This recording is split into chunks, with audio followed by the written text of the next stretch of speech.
Bismillahirrahmanirrahim. Assalamualaikum warahmatullahi wabarakatuh.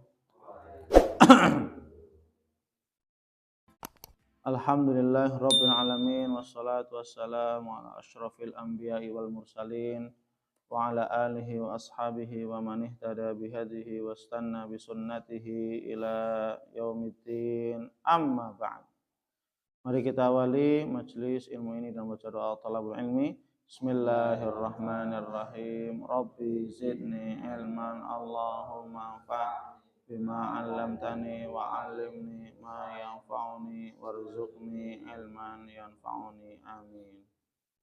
Alhamdulillah, tsumma alhamdulillah, segala puji hanyalah milik Allah Rabb semesta alam. Dialah Allah zat yang maha pengasih lagi maha penyayang, zat yang maha memberikan rezeki dengan berbagai jalan rezekinya. Dan dialah Allah subhanahu wa ta'ala, zat yang mengatur, memiliki segala yang ada di alam semesta ini. Dan dialah Allah subhanahu wa ta'ala, zat yang maha kuasa atas segala sesuatu. Kita makhluk adalah makhluk yang lemah, makhluk yang tidak punya kekuatan, daya, dan upaya, melainkan kecuali pertolongan dari Allah subhanahu wa ta'ala. Maka bagi kita sebagai hambanya yang beriman kepada Allah subhanahu wa ta'ala, seharusnya terus-menerus senantiasa bersyukur kepada Allah subhanahu wa ta'ala atas limpahan nikmat demi nikmat yang telah Allah berikan kepada kita.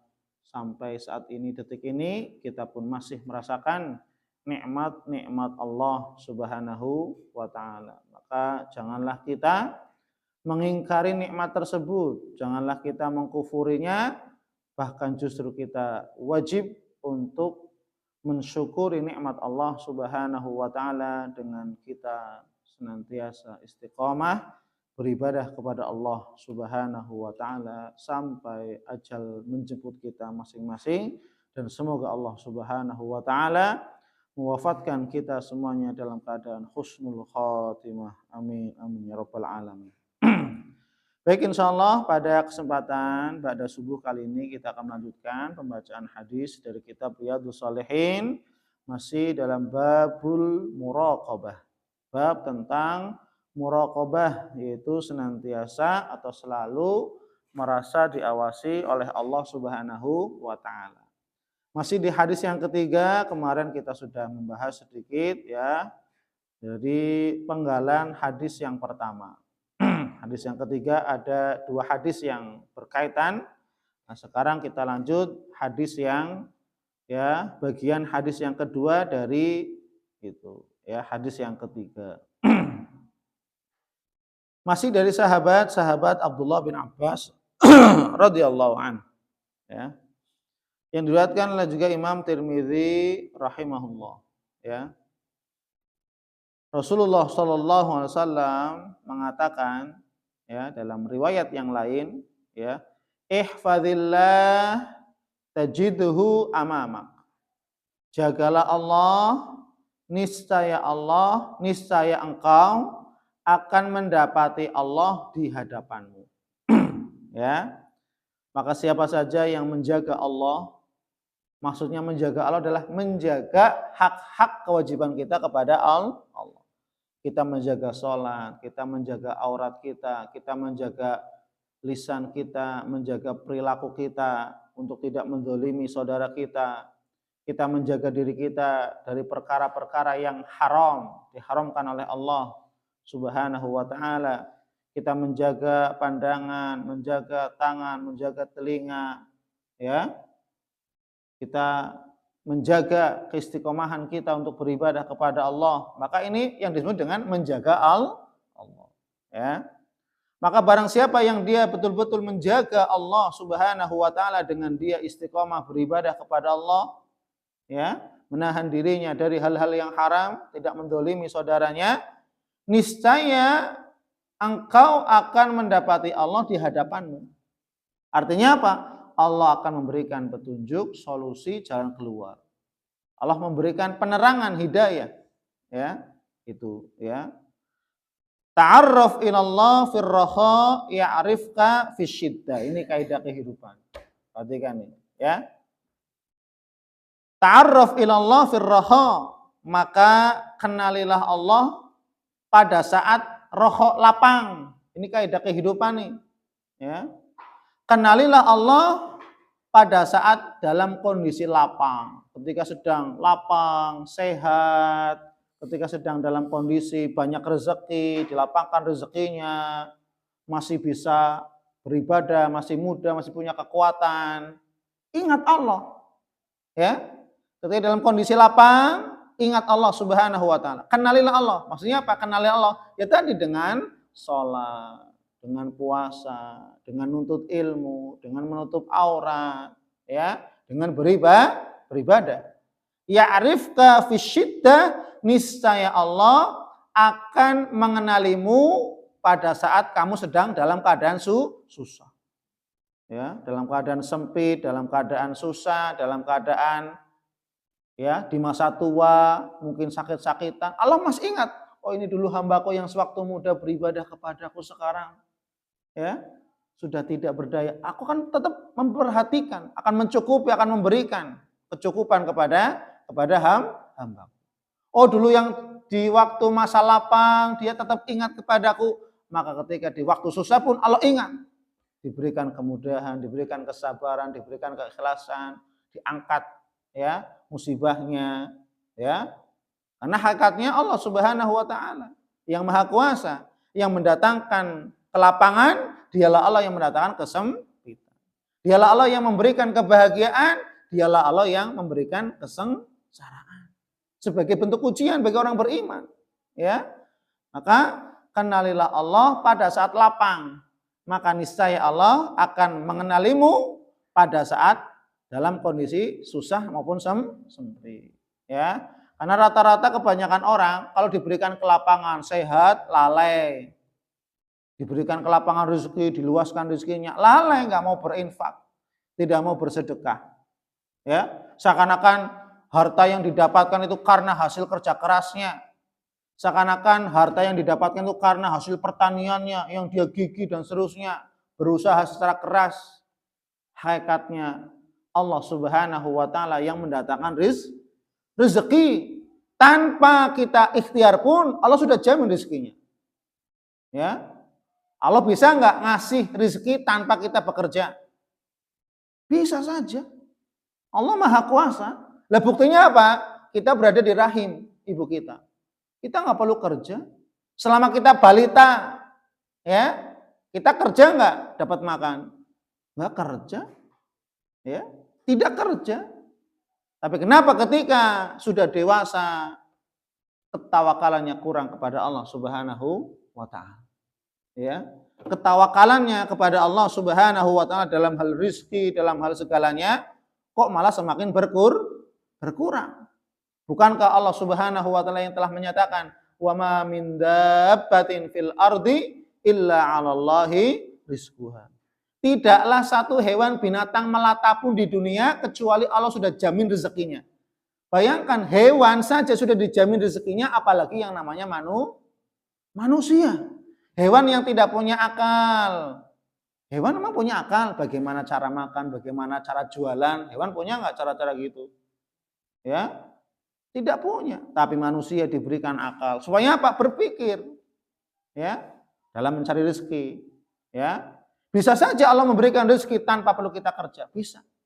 Namun ketika di dunia kita harus menjalani sebab-sebab datangnya, jalannya pintu rezeki. Dengan cara apa? Dengan cara bekerja, dengan cara berdagang, dengan cara jualan, dengan cara mengajarkan ilmu, dengan cara bertani dan seterusnya. Harus ada ikhtiar. Ya, meskipun tanpa ikhtiar pun Allah mampu. Coba buktinya apa? Terkadang tanpa ikhtiar saja tiba-tiba datang orang ngasih rezeki, makanan. Ya enggak? Ya, ya sekarang kamulah saja di sini ada orang ngirim makanan. Tanpa kamu bekerja, tanpa saya bekerja, tiba-tiba ada orang ngirim makanan. Loh, ini mendatangkan bahwasanya apa? Tanpa kita bekerja saja Allah mendatangkan rezeki. Tiba-tiba ada yang ngasih kue, tiba-tiba ada yang ngasih makanan, tiba-tiba ada yang ngasih uang. Ini buat kamu jajan. Ya, tiba-tiba itu namanya rezeki yang tidak disangka-sangka, yang kita tidak ada ikhtiar. Betapa banyak kita merasakan ini, ya. Ketika kecil tanpa ikhtiar, ketika dewasa pun sama. Tiba-tiba ada orang ngasih, ini buat kamu. Ini makanan. Loh, jadi jangan melihat rezeki Allah hanya dalam bentuk uang. Ya. Rezeki Allah bisa mungkin makanan, kamu dalam keadaan sempit ditolong, ya, mendapatkan pertolong. Ini merupakan rezeki dari Allah Subhanahu wa taala yang kita harus mensyukuri. Pertolongan Allah datang. Ya. Dan terkadang kita kurang memahami ini, kurang merenungkan, kurang muhasabah bahwasanya Allah Subhanahu wa taala telah melimpahkan kepada kita berbagai macam rezekinya. Ya. Wa'lam anna ma akhta'aka lam yakun liyusibak. Maka ketahuilah bahwa apa saja yang ditetapkan oleh Allah luput darimu itu tidak akan mengenaimu. Ya. Kalau seandainya Allah tidak menetapkan musibah ini menimpamu, maka tidak akan menimpa. Ya.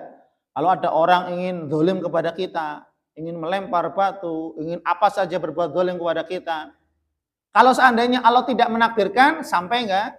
Tidak akan sampai. Tidak akan sampai. Ya. Kemudian, dan apa-apa wa ma asabaka lam yakun liyukhti'uk. Ya, liyukhti'ak. Dan apa-apa yang ditetapkan mengenaimu pasti tidak akan luput darimu. Kalau seandainya Allah sudah menakdirkan ada orang dolim sama kamu atas takdir Allah, sampai nggak kira-kira? Sampai meskipun kita menahan-nahannya. Ya, sebaliknya tadi, kalau ada orang yang ingin dolim kepadamu, Allah tidak takdirkan, tidak akan sampai sedikit pun. Paham? Sebaliknya ketika Allah menakdirkan ada orang yang dolim kepada kita, misalkan ada orang yang ingin berbuat jahat kepada kita, entah itu apa saja kejahatan, kemudian itu atas takdir Allah sudah ditulis dalam takdir. Kemudian kita berusaha menahan sekuat apapun, tidak ada yang bisa menahan. Misalkan Allah ngasih sakit, kita nggak bisa menahan nggak? Tidak.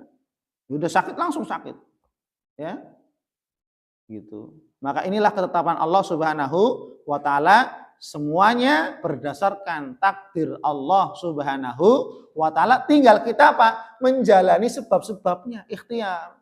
Diuji sakit, ikhtiar. Bagaimana supaya kita bisa sehat. Ya. Ya kita berobat, minum obat, ke dokter, ikhtiar. Ya, gitu. Karena kita hanya menjalani takdir saja dan kita berikhtiar untuk ya tadi, ya, menjalani takdir Allah Subhanahu wa taala. Kalau seandainya diberikan kebangkrutan, kemiskinan, ya kita bersabar sambil ikhtiar bagaimana sedikit demi sedikit, perlahan demi perlahan kemiskinan, kebangkrutan ini bisa hilang, ya, bisa diatasi. Ya memang harus dijalani. Kalau tidak bisa dijalani ya bahaya ini. Nanti orangnya bisa stres, depresi. Ini makanya kebanyakan orang yang tidak kuat, ya, tidak ikhlas, tidak ridho menjalani takdir Allah Subhanahu wa taala, yang enggak kuat apa? Mentalnya. Kenapa? Karena dia enggak punya iman kepada qada dan qadar. Maka orang yang beriman kepada Allah, maka dia senantiasa beriman kepada qada dan qadar, baik maupun buruk. Ya, karena takdir kan nggak mesti baik terus. Siapa yang tidak ingin takdir baik? Semuanya ingin takdir baik. Tapi kadang Allah Subhanahu wa taala memberikan takdir buruk sebagai bentuk ujian. Sebagai bentuk ujian. Allah ingin melihat apakah ini hambaku yang sesungguhnya atau hambaku yang hanya pura-pura beriman. Ya. Maka ya tadi seorang mukmin pasrah. Ya. Ya, kalau takdir datang kepada saya. Kalau rezeki ini jatah saya, pasti akan saya dapatkan. Kalau bukan, ya seberapapun kita berusaha secara keras, sekuat tenaga pun, kalau bukan rezekinya, ya bukan. Ya, maka ini yang perlu betul-betul kita renungkan. Ya, kemudian apa? Wa'lam, ketahuilah annan nasra ma'as sabr, bahwasanya pertolongan itu bersama kesabaran. Nih ya, siapa yang ingin sukses, siapa yang ingin ditolong oleh Allah, sabar. Ya. Nah, sekarang kalian di sini sedang menjalani proses menuntut ilmu. Ya. Maka besok kalian akan sukses kalau kalian di sini akan sabar. Kalau di sini kalian sabar dalam menjalani proses dalam menuntut ilmu. Kalau di sini nggak sabar, besok nggak sukses. Jadi orang berilmu nggak, ya. Maka kalau sekarang kalian di sini dalam proses menuntut ilmu, ya, sabar, ikhlas, ridho, sudahlah saya ridho lah, bodo amat dah. Bismillah pokoknya, ya. Bodo amat apa kata orang, nanti kalau kamu mondok gimana, rezekinya gimana, kerja di mana dan seterusnya. Loh, ya. Udah fokus untuk ilmu, ngapal Quran, ngafal hadis, belajar ilmu agama, fokus, ya. Allah akan berikan apa? An-nasr, kemenangan. Tapi syaratnya apa? An-nasr ma'as sabr. Bahwasanya kemenangan, kesuksesan itu bersama kesabaran. Ini sudah ada di rumus kehidupan, ini perhatikan, ya. Bahwasanya kesuksesan, kemenangan itu pasti bersama kesabaran dalam menjalani proses kemenangan dan kesuksesan. Seperti Nabi, sukses dalam berdakwah, lihat dulunya dicaci maki, dilempar batu, ya, dihina, harus berperang melawan musuh-musuh Allah. Tapi apa? Allah berikan kemenangan. Allah berikan kesuksesan dalam berdakwah. Sehingga apa? Ya tadi. Karena apa? Diiringi apa? Kesabaran. Wa annal faraj ma'al karb, dan bahwasanya ya, dan bahwasanya ya, bersama kelapangan itu, bahwasanya kelapangan itu bersama kesukaran. Al-faraj, jalan keluar, itu pasti bersama kesulitan, kesukaran. Tuh, kalau kita ingin jalan keluar, karena jalan keluar itu adalah cara bagaimana kita mengatasi masalah. Maka ada masalah, pasti ada jalan keluar. Ada masalah, pasti ada solusi. Tidak mungkin ada suatu masalah tanpa ada solusi. Wa anna ma'al usri yusra. Dan ketahuilah bahwasanya bersama kesulitan itu pasti ada kemudahan. Nah, ini rumus kehidupan yang perlu kita, ya, renungkan baik-baik, diresapi dalam hati dan diimani, kemudian diamalkan. Maka insya Allah ketika betul-betul ini diamalkan dalam kehidupan kita, maka kita betul-betul tidak terlalu pusing lah, ya, dengan kehidupan dunia, ya. Kita begitu ridho dengan takdir Allah baik maupun buruk, dan kita mengetahui bahwasanya kesuksesan bersama kesabaran, bahwasanya jalan keluar bersama, ya, masalah, ya, wa anna ma'al usri yusra, dan kesukaran, kesulitan bersama kemudahan, ya. Wallahu a'lam bishawab. Subhanakallahumma wa bihamdika asyhadu an la ilaha illa anta astaghfiruka wa atubu ilaik. Assalamualaikum warahmatullahi wabarakatuh.